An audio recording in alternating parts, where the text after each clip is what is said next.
Okay. Assalamualaikum warahmatullahi wabarakatuh and good afternoon to all the students. So for today we will continue with the confidence limit.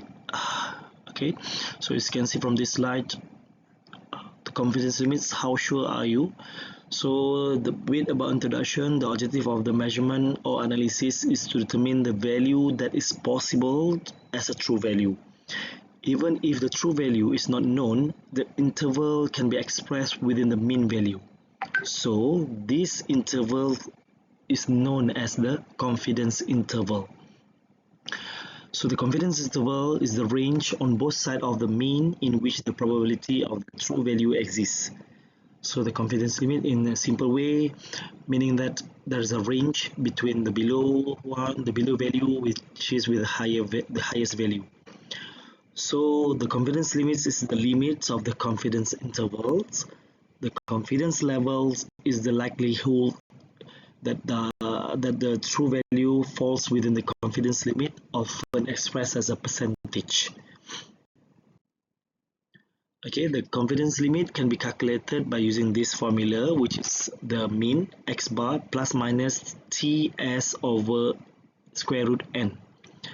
So S is from the standard deviation. You need to calculate it from the standard deviation. Meanwhile, T is a statistical factor that depends on the number of degree of freedom and the confidence level desired. So the number of degree of freedom is one less than the number of measurement, which is you can get the value from the T table.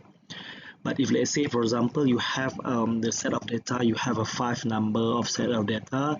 So when you want to take value from the T table, you need to take one less from that. So if let's say, for example, you have five the value of the sample of data, you have 5, but when you want to take the value from the T table, you need to take the value at number 4. Number of degree of freedom is 4 at 4.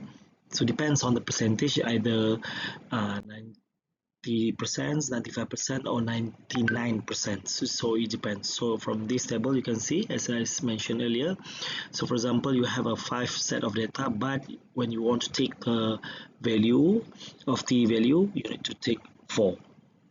For example, at 90% you should have 2.13. Got it? Then this is an example. The true mean and standard deviation obtained from the 5-time measurement of ascorbic acid in vitamin C tablet is 68.35% and 0.12%. So you need to calculate the confidence limit at 95 confidence interval. So as you can see here, so there is a 5-time measurement of ascorbic acid in vitamin C tablet. Okay, dia dah mention kat situ, dia dah bagi tahu ada 5 kali. So dalam kes ni dia dapat 65 tu adalah 65.35% adalah you punya mean, okay, plus minus dengan 2.78. So you have 5-time measurement, 5. So at 95%. Tengok balik semula table tadi. Tak boleh pula. Okay, but it's okay. So you nanti refer to the table so you can get the table. Okay, you need to try this analysis of acid. Percentage acid contain 48.34, 48.43, 48.33 and 48.47%. So you need to calculate the confidence limit at 95% confidence level. So you have 4 set of data, meaning that when you want to take the T value, so you need to have 95%, and 95% you need to take a value at reading at 3, number degree of freedom at 3. Yeah? So please refer. Okay, you get the mean first. Mean value 48.34. Try. You need to try this.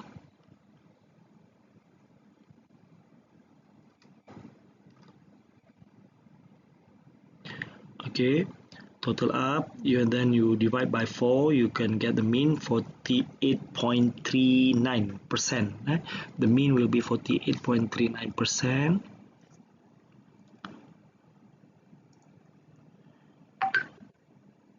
So 48 mean X bawah akan dapat 48.9%.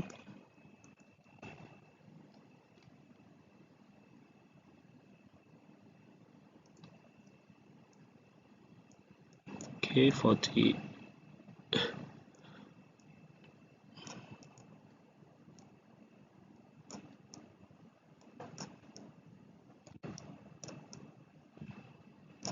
So you need to find out the standard deviation.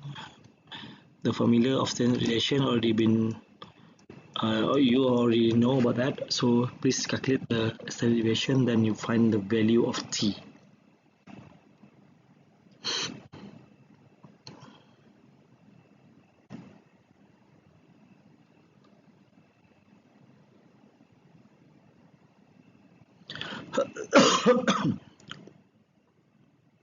Okay, the value of t at 95%, you need to take 3, the degree of freedom 3, so then you can get 3.18. Alright, you have 3.918. That is the value of t.